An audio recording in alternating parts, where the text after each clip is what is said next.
bendiga, hermanos. La palabra del Señor es lo que hemos venido a escuchar y es lo más importante que tenemos en nuestra vida. Amén. Es lo que debe proliferar en la vida de cada uno de nosotros.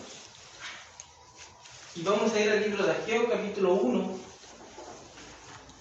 versículo 1 y 2.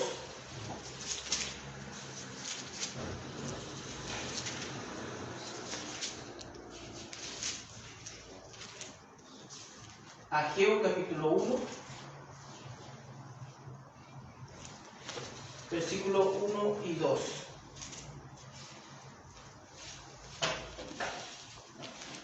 Dice así la palabra de nuestro Señor Jesús. Ageo capítulo 1, versículo 1 y 2. En el año segundo del rey Darío, en el mes sexto, en el primer día del mes, vino palabra de Jehová por medio del profeta Ageo a Zorobabel, hijo de Salatiel, gobernador de Judá, y a Josué, hijo de Josadac, sumo sacerdote, diciendo: Así ha hablado Jehová de los ejércitos, diciendo: Este pueblo dice, no ha llegado aún el tiempo que la casa de Jehová sea reedificada. Amén. Amén. Oremos.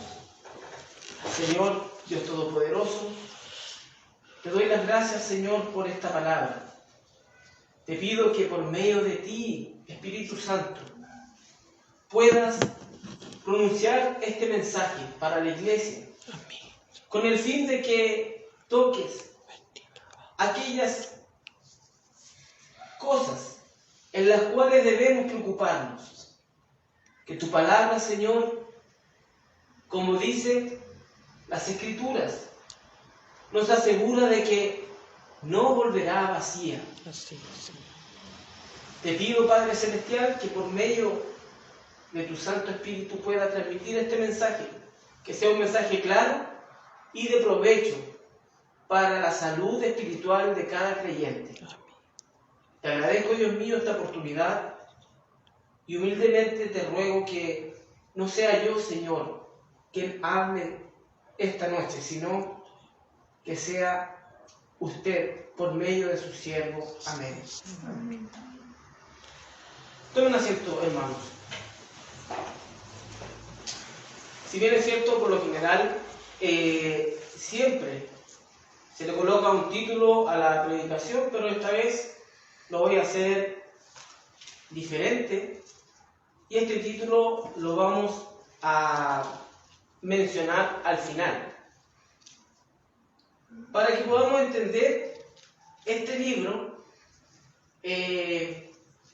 vamos a partir comentando lo histórico, el contexto histórico de Ageo, de este libro, y también mencionar que Ageo, como muchos ya deben saber, es uno de los profetas menores, denominado así por el tamaño del libro, no por la poca importancia que tenga.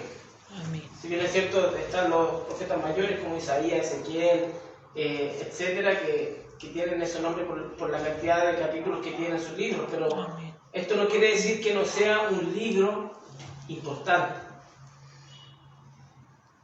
Lamentablemente, como les mencionaba, estos libros por lo general son los menos leídos, son los menos estudiados, y aún así, estos libros, por lo general, en la iglesia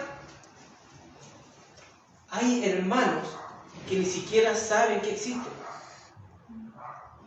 Hay hermanos que ni siquiera saben dónde está Ageo, Edra, Habacuc, Nahum. Son nombres que en la realidad, hermanos, hay personas que ni siquiera los conocen. Y esto va en contra de lo que nos dice la palabra. Recuerden que en 2 Timoteo, capítulo 3, versículo 16, dice que toda la escritura es inspirada por Dios. Desde el Génesis hasta el libro de Apocalipsis, dice que es toda la escritura útil para enseñar, para redarguir, para corregir, para instruir en justicia. Amén. Y también nos enseña en el libro de Romanos, capítulo 14, versículo 4, que dice que todas estas cosas se escribieron antes, ¿para qué? Para nuestra enseñanza. Amén. Se escribieron para que nosotros pudiéramos aprender de las situaciones que se vivieron en el pasado. Así es. Si bien es cierto, estos textos son súper claros, que nos dejan en evidencia la importancia de cada uno de los libros que están acá, porque si están acá es porque son tan importantes para el Señor que permitió que permanecieran después de los cánones que se hicieron hasta ahora, en la actualidad, todos estos libros. Y son muy importantes. Y este libro, en particular, es de suprema importancia para el pueblo del Señor, en cuanto a todas las edades y a todas las épocas. Este libro es súper importante, porque este libro, hermanos, es un llamado de Dios a sacudirnos de la apatía espiritual. Así es. ¿Y qué significa esta palabra apatía? Apatía significa que es un sentimiento de indiferencia o falta de emoción. O sea, que este libro nos reprende en cuanto a esa falta de sentimiento, a esa falta de indiferencia o de emoción por las cosas del Señor. Es un llamado a trabajar con esperanza, con energía, para la expansión del reino de Dios. Este libro eso nos quiere transmitir. Recuerde que el mandato del Señor en la Gran Comisión de Mateo capítulo 16, versículo 15 nos dice que nosotros tenemos una labor, que es predicar el Evangelio a toda criatura y a toda la nación. ¿Con qué fin? Con expandir el reino de Dios. Así es. Y en 2 Corintios capítulo 5 versículo 20 nos enseña de que nosotros somos embajadores de Cristo. O sea, nosotros tenemos una responsabilidad muy grande con respecto al Evangelio.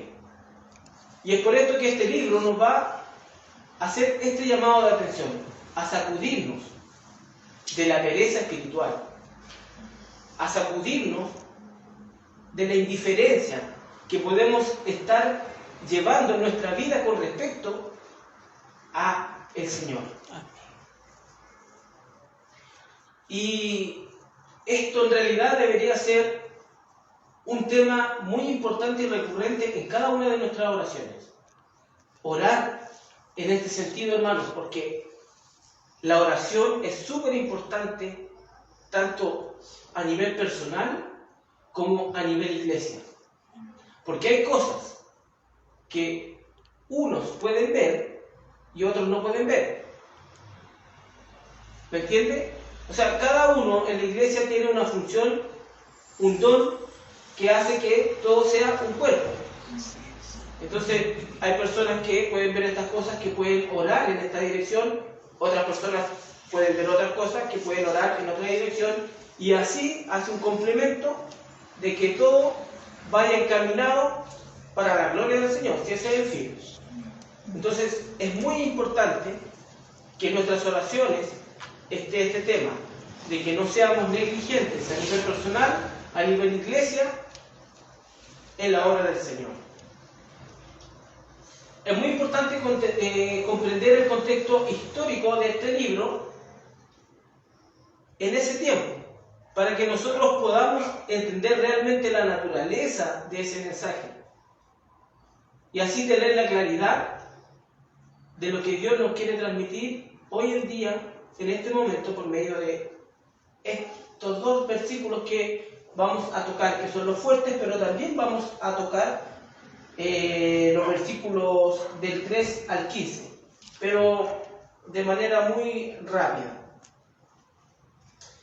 Bueno, partiendo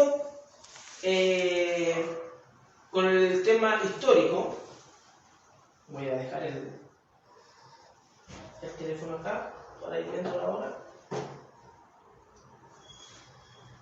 Partiendo con el tema histórico, Ageo es uno de los profetas que ministró en el pueblo de Israel después de que volvieran del exilio babilonio. Como muchos sabemos, esta historia, o sea, esta vivencia, Dios había estado llamando a su pueblo al arrepentimiento de su pecado mucho tiempo, a que se volvieran a Él a través de todos los profetas que le fue enviando. Con el tiempo el Señor le iba mandando profeta, y ellos lo que hacían era endurecer su corazón, incluso matar a profetas. Y de hecho en el libro de los Evangelios, en el libro de Lucas,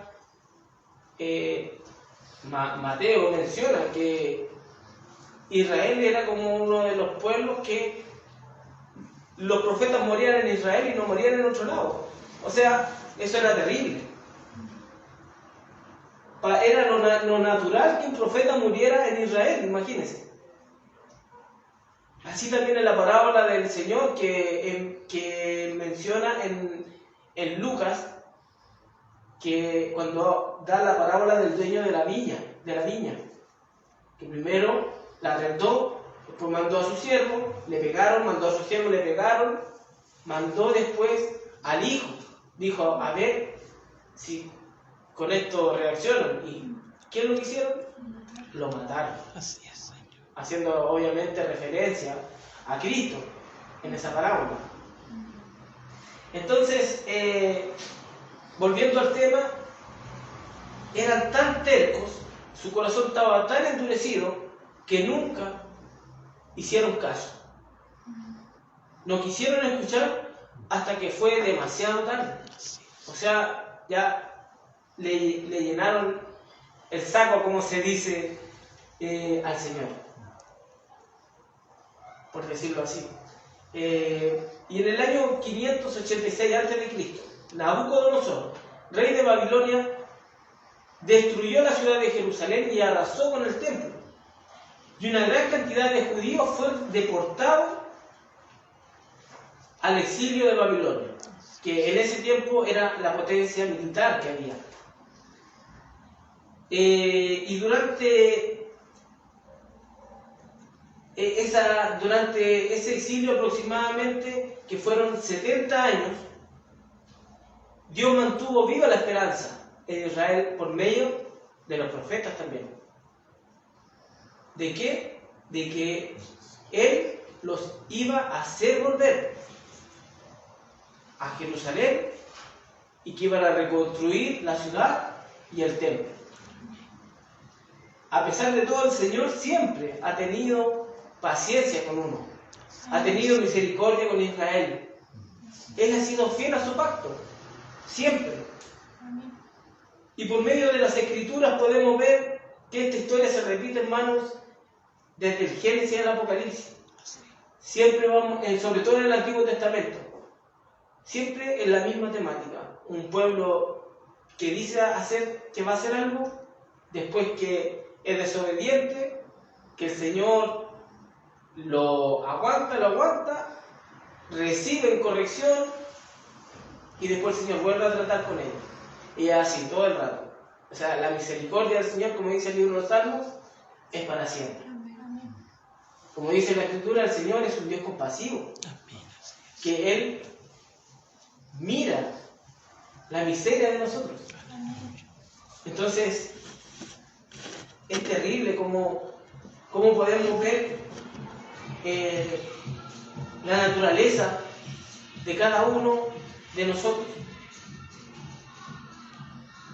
Después de que estas personas aproximadamente estuvieron 70 años en el exilio, finalmente el Señor cumple su promesa y por medio de Ciro el Grande, el rey de Persia, él emite un decreto en el año 538 a.C., permitiendo que los judíos regresaran a Jerusalén y reconstruyeran el templo. Y de esa manera, aunque Ciro no sabía que él estaba cumpliendo una profecía en Isaías, unos 300 años antes, él iba a decretar esto.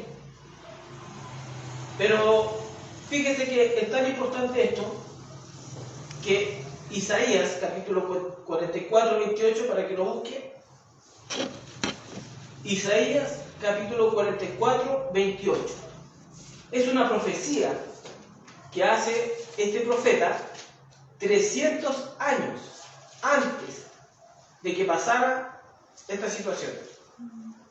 Y me acuerdo yo de que conversábamos con un hermano, la primera vez que yo leí esto, fue impactante porque no solamente la profecía habla de que va a ser un rey persa.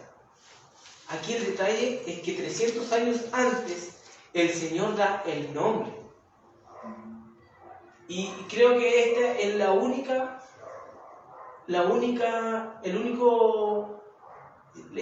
situación en particular donde en una profecía el Señor da este nombre, aparte del Señor Jesucristo, que es profetizado también como Emmanuel. Y le pediría a cualquiera que pudiera leer capítulo 44, versículo 28. Isaías 44, 28. Amén. Amén. Dice, ¿qué dice de Ciro? Es mi pastor y cumplirá todo lo que yo quiero. Al decir a Jerusalén, serás edificada, y al templo serás fundada. Amén. Isaías 45, versículo 1. Que alguien también, para que lo hagamos más práctico, más... Amén. Amén. Así dice Jehová a su ungido, a Ciro, al cual tomé yo por su mano derecha para sujetar naciones delante de él, y desatar lomos de reyes, para abrir delante de él puertas, y las puertas no se cerrarán. Amén. Amén. ¿Ven? Como en Isaías, 300 años antes, el Señor nombra lo que iba a hacer el rey Ciro con nombre. Es un detalle muy importante, en donde nos muestra la soberanía del Señor. Es súper importante estos textos. Y después, cuando Esdras, capítulo 1, versículo 1, Esdras, capítulo 1, versículo 1,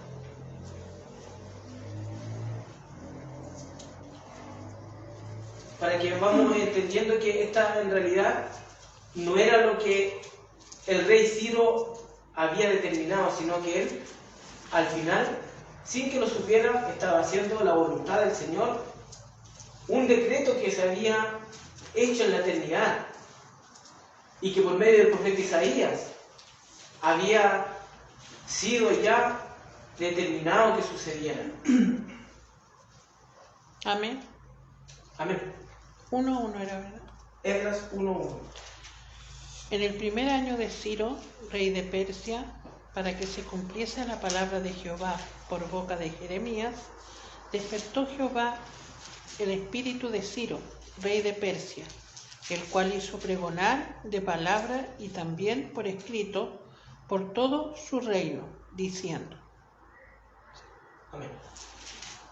Así ha dicho Ciro, rey de Persia: Jehová, el Dios de los cielos, me ha dado todos los reinos de la tierra, y me ha mandado que le edifique casa en Jerusalén, que está en Judá. Amén. ¿Ven? Como en Esdras ya esto sucedió al principio, ya cuando llegaron los judíos del exilio, que aproximadamente fueron 50.000, se decretó por medio del rey Ciro, obviamente obedeciendo a la voluntad del Señor, que se comenzara con esto, con la reconstrucción de Jerusalén y del templo. Al año siguiente, en el año 537, como ya le había mencionado, 50.000 judíos regresaron a Jerusalén liderados como dice la Escritura, por Zorobabel, descendiente de David. Y de hecho, en el libro de Mateo ustedes pueden encontrar en la genealogía de Jesucristo Zorobabel, porque era descendiente de David y el Señor era descendiente de David, igual que Zorobabel, y por Josué, el sumo sacerdote. Estas dos personas eran las que iban liderando el regreso de los judíos del exilio de los babilonios. Los babilónicos habían sido derrotados por el rey Ciro, por los persas. Tan pronto llegaron a Jerusalén, dice en Esdras 3:3, repararon el altar para los sacrificios y en la primavera del siguiente año ya habían puesto los cimientos del templo para reedificarlo. Parecía todo ir marchando bien hasta que los vecinos que tenían ellos, los judíos, comenzaron a oponerse a la reconstrucción, especialmente los samaritanos. Y para colmo de males, el rey Ciro muere en batalla y su sucesor, el rey Asuero, comenzó a recibir presión para que destruyesen la obra. Obviamente todo esto causó un gran desánimo en el pueblo de Israel, hasta que la reconstrucción se paralizó por completo. Poco a poco los israelitas se fueron acostumbrando a realizar sus sacrificios en las ruinas de los templos, mientras se involucraron de lleno en sus propios asuntos. Empezaron ya a despreocuparse de lo que era primario. ¿Qué es lo que era primario? La reconstrucción de Jerusalén y del templo. Esa lamentable situación mantuvo así al pueblo de Israel, según los eruditos dicen entre 14 y 17 años, estuvieron sin avanzar en la obra del Señor. Así que, debido a esto, es que entra en acción Ageo.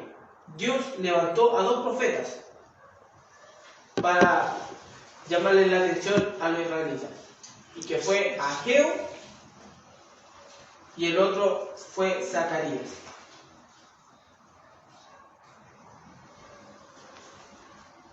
Y era para que ellos volvieran a comenzar esta tarea, que era el fin con el cual el Señor lo había traído de vuelta. Recuerden que Él, por medio de los profetas en Babilonia, les había prometido que ellos iban a volver del cautiverio y que iban a reconstruir la ciudad y el templo, como ya se los había mencionado. Entonces, según ese contexto, es como vamos a empezar ahora a meditar en estos dos versículos. Dice: en el año segundo del rey Darío, el versículo 1, en el mes sexto, en el primer día del mes, vino palabra de Jehová por medio del profeta Ageo. O sea, ¿qué dice? ¿Dice lo que a Ageo se le ocurrió decir? ¿Lo que estaba pensando Ageo? No, dice, vino palabra de Jehová. Vino palabra de Jehová a Zorobabel, hijo de Salatiel, gobernador de Judá, y a Josué, hijo de Josadac, sumo sacerdote, diciendo. O sea, él habló ¿a quién? Porque siempre los encargados. Así ha hablado Jehová de los ejércitos, diciendo: este pueblo dice, no ha llegado aún el tiempo de que la casa de Jehová sea reedificada.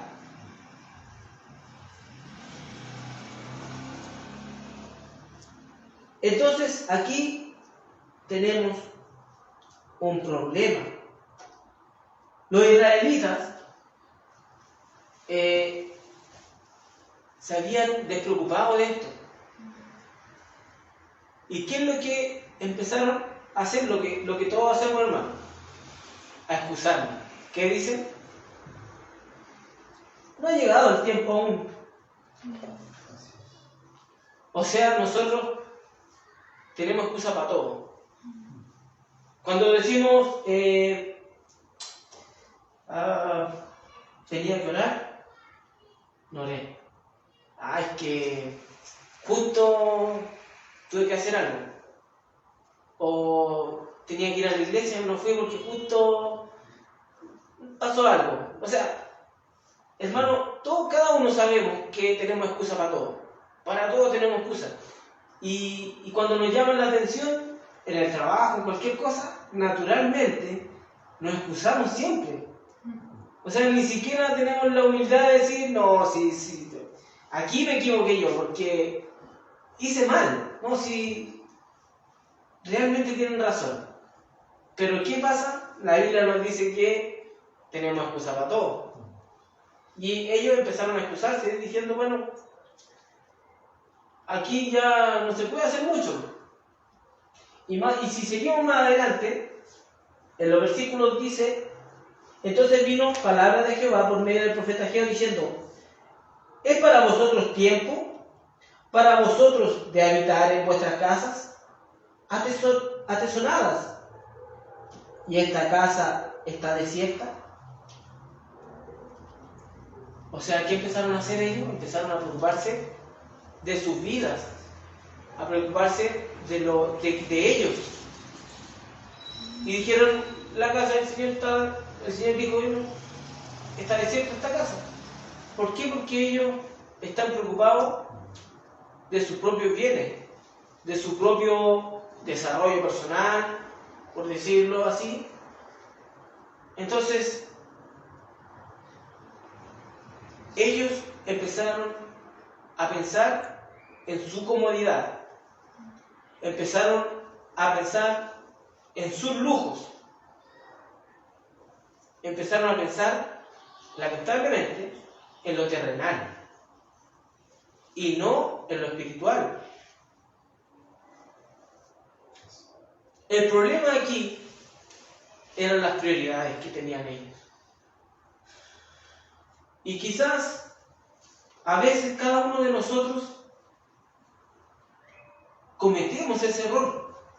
Es un error muy frecuente, hermano, de que nosotros priorizamos mal. Porque, fíjese, cuando reflexionamos acerca de lo que le pasó a los israelitas, lo que vivieron, porque cuando llegaron los babilónicos, y destruyeron Jerusalén, destruyeron el templo, eso para ellos fue terrible. Porque el templo para los israelitas era tan importante porque moraba Dios ahí. O sea, el Señor utilizó este templo como para tener una intimidad con ellos más, para tener una relación más íntima, más cercana. Sabemos que la Escritura nos dice que el Señor no habita en casa, no hay alguna construcción que lo pueda contener, pero con ese fin hizo el templo, para que estuviera esa relación como bajándose al humano. O sea, me refiero para que usted sabe que lo celestial es como a veces incomprensible muchas veces. Pero de esta manera podían los israelitas tener como un cable a tierra y entender la importancia que tenía Dios para ellos. Y así fue. O sea, para el Señor, o sea, para los israelitas, el templo era muy importante. Porque estaba esa comunión. Recuerden que cuando ora el rey Salomón, cuando le dedica el templo al Señor, dice el Señor que él iba, en sus oraciones tenían que ser siempre donde estuvieran dirigidas al templo. Ellos tenían que buscar dónde estaba el templo para orar. Entonces había algo muy importante para los israelitas en ese templo que era crucial. Entonces cuando vinieron los babilónicos y destruyeron el templo, eso fue algo terrible para ellos. Fueron deportados a Babilonia. Allá no había templo y esas cosas se extrañaban. O sea, hay textos que nos dicen también que, por ejemplo, los músicos colgaron sus instrumentos en los árboles, les pedían que cantaran, pero ellos decían, ¿cómo podemos cantar si estamos tan lejos de nuestra tierra? Entonces, fue un momento terrible. Y así también nosotros podemos hacer esta comparación de nuestras vidas también pasadas. De que éramos cautivos por Satanás. El Señor, ¿qué hizo? Nos libertó y nos trajo a Él. Pero lamentablemente, muchas veces reaccionamos de esta misma manera. Priorizamos mal, nos enfocamos en lo personal y en todo sentido, hermano, porque mire, el Señor parte en este primer mandamiento dándonos esa instrucción que no hay nadie que la cumpla. Pero esto no quiere decir que no debemos esmerarnos en cumplirla. O sea, lo que a nosotros nos hace cristianos es el deseo por hacer la voluntad del Señor y ponerle atención a lo que dice aquí, cuando dice, vino palabra de Jehová por medio de Ageo. Nosotros aquí tenemos esta palabra. Y por medio de esta palabra el Señor siempre nos está diciendo, hey, cuidado, aquí hay algo que tenemos que arreglar. Y es por medio de la palabra que nosotros podemos ir aprendiendo. Y es la palabra la que a nosotros nos va a ir cambiando y mostrando en lo que estamos fallando. Pero si nosotros no le dedicamos tiempo a la lectura, ¿qué va a pasar? Vamos a terminar como estas personas, priorizando mal. ¿Por qué?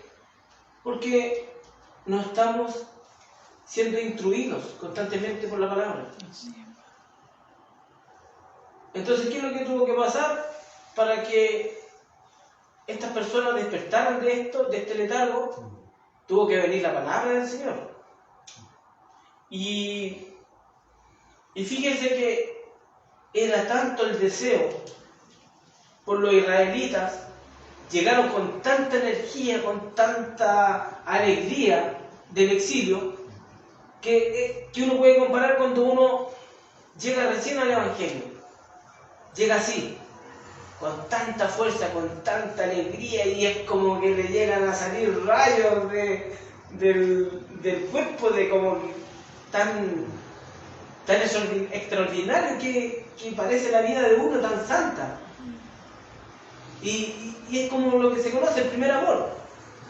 Con esa fuerza llega uno y es algo bonito, hermano. Yo no niego que sea malo, es bonito, es hermoso ese momento, que todos lo hemos experimentado. Pero también tenemos que ser sinceros y decir, bueno, ¿cómo ha ido menguando esto?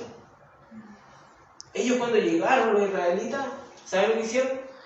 Caminaron como aproximadamente 1000 kilómetros. 50.000 personas. Y en esos tiempos, en esos caminos, imagínense, 1000 kilómetros. Llegaron y se quedaron obviamente otros allá. ¿Por qué? Porque se acostumbraron a esa vida. Pero hubieron 50.000 que dijeron, no, yo voy para allá, voy a Jerusalén, voy a recibir la promesa del Señor.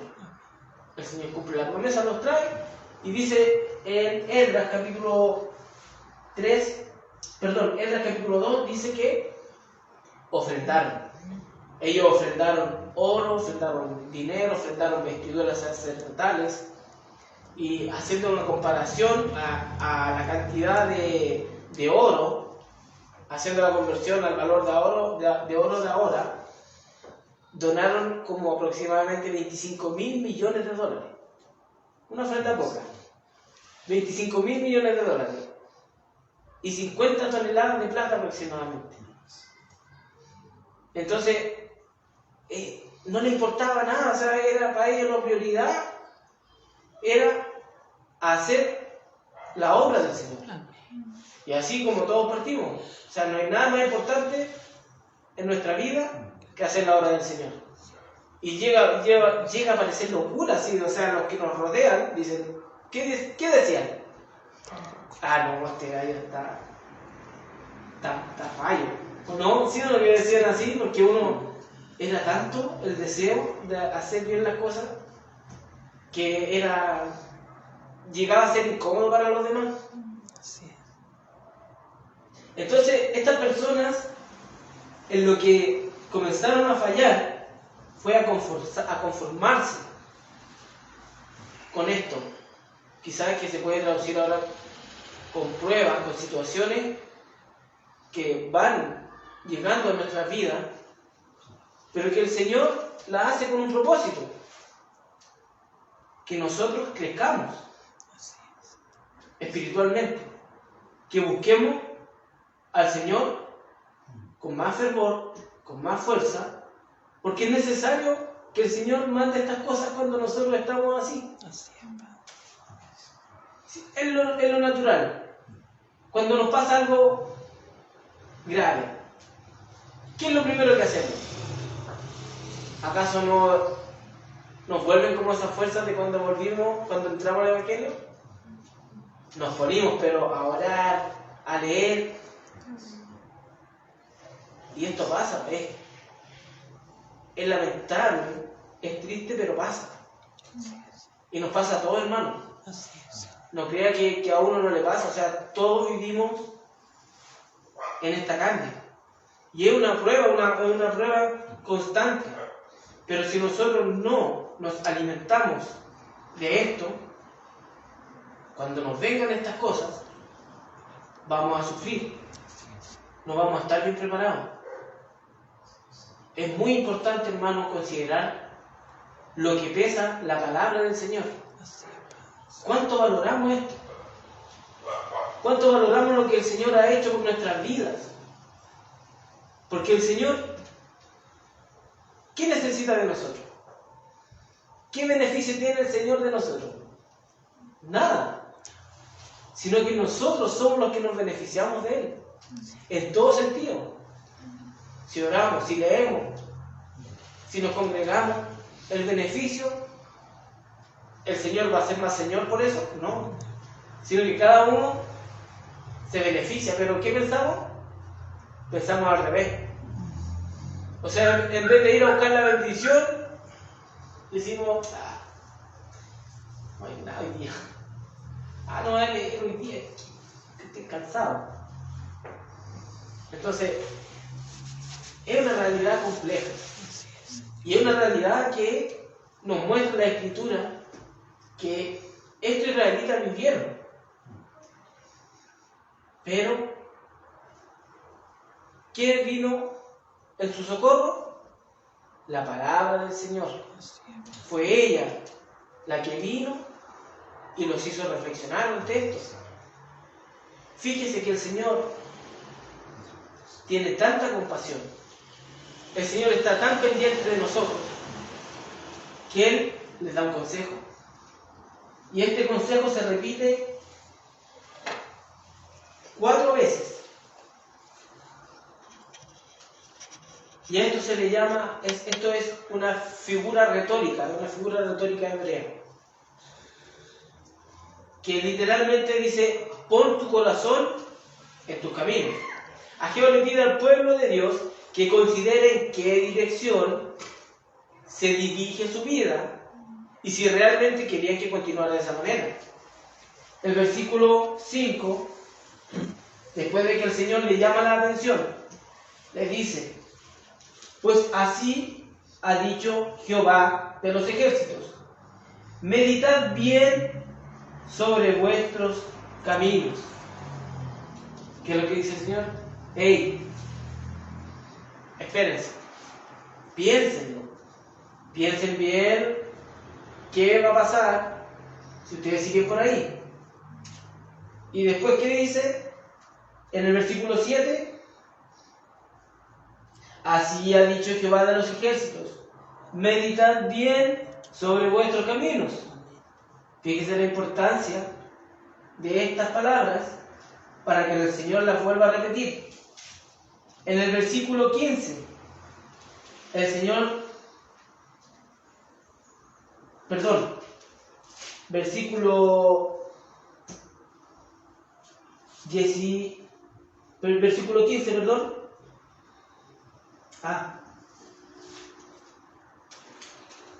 Disculpe, versículo 15.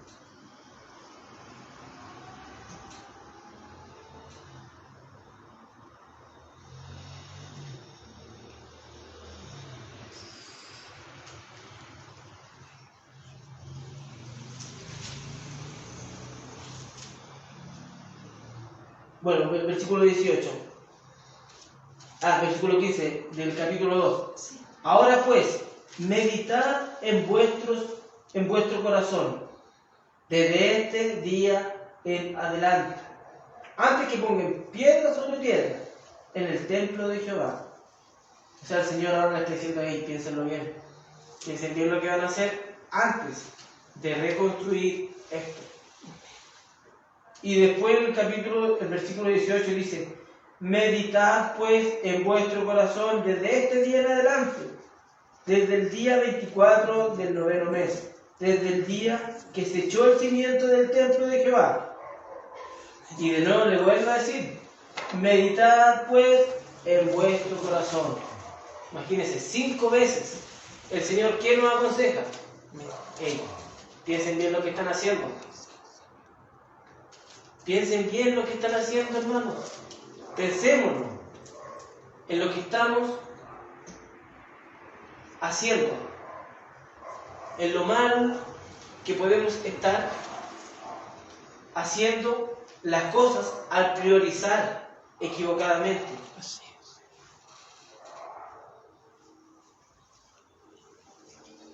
Porque más adelante habla de las consecuencias. Porque en el versículo 9 dice, buscáis mucho y halláis poco, y encerráis en casa, y yo lo disiparé en un soplo. ¿Por qué? Dice Jehová de los ejércitos. Por cuanto mi casa está desierta, y cada uno de vosotros corre a su propia casa.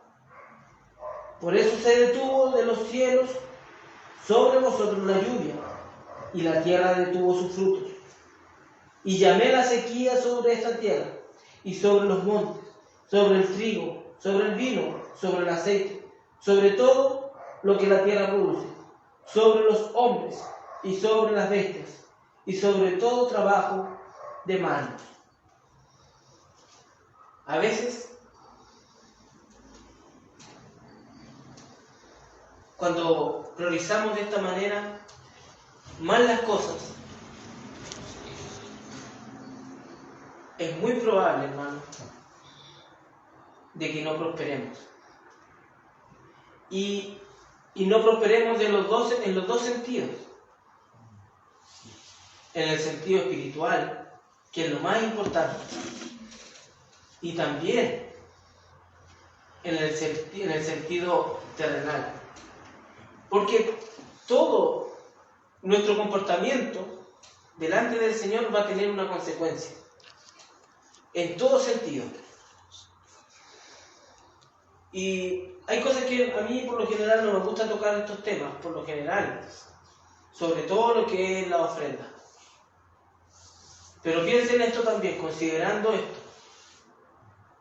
Si yo no tengo ese cuidado de pensar que prefiero preocuparme de mí, de mis asuntos, antes de ofrendarle al Señor, igual es complejo. Porque, como les digo, no es lo importante, o sea, no es algo que a mí no me gusta tocar este tema, pero sí siento que tengo que decirle estas cosas, hermano. Y no solo en la ofrenda, sino que en todo sentido, yo estoy abarcando todo. Pero sí un ejemplo de la ofrenda también. De lo que uno hace. A eso voy yo, a la acción. De que digo, no voy a ofrendar. Pero si uno hace hace un recuento de en lo que gasté en cosas que no tenían sentido por gastarlas, ¿me dolió algo de eso? Pero cuando yo digo voy a ofertar, como que nos duele aquí en esta parte de la pierna, así. Como que vamos a hacer la mano a la billetera y como que no sale, está como muy apretado, muy pitillo los pantalones. Pero fíjese, hermano, que es verdad. ¿Cómo priorizamos? Y deberíamos pensar de esta manera, así, hacernos esta pregunta. ¿Dónde está vuestro tesoro? Nos dice la Escritura que donde nosotros tengamos nuestro tesoro, ahí estará nuestro corazón. O sea, ¿qué es importante para nosotros? ¿Somos nosotros más importantes que la obra del Señor? ¿Es más importante para nosotros aprender o hacerle caso a lo que el Señor nos quiere decir por medio del estudio de la Escritura a hacer cualquier otra cosa? Es complejo porque, como le digo, es una situación que vivimos cada uno de nosotros. Y a veces tenemos que tomar esas decisiones.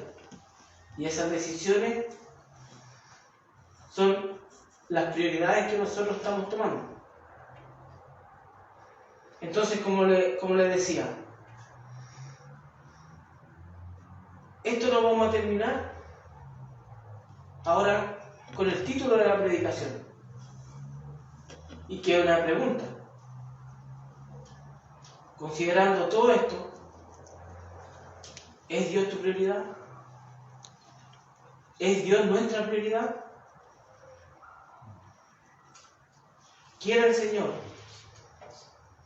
que por medio de este pequeño extracto del libro de Ageo nos haya hablado para que podamos recapacitar, porque el Señor nos hace este llamado de atención: meditar bien sobre vuestros caminos. ¿Es Dios nuestra prioridad? Que el Señor Jesucristo les bendiga y les guarde, hermanos. Oremos. Señor Dios Todopoderoso, te damos gracias, Señor, por tu palabra en esta tarde. Sabemos, Señor, como lo habíamos mencionado anteriormente, al iniciar, que hay alegría al escuchar que tu palabra, Señor, no volverá vacía.